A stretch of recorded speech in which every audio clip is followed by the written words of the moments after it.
Ну что, ребят, понеслась. Первый день взятка с подсолнуха. Сейчас 6 часов вечера.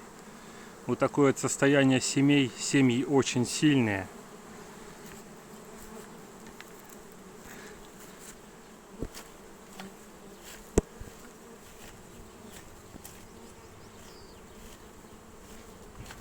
Просто на разрыв. Бакфаст не отстает. Вот так вот.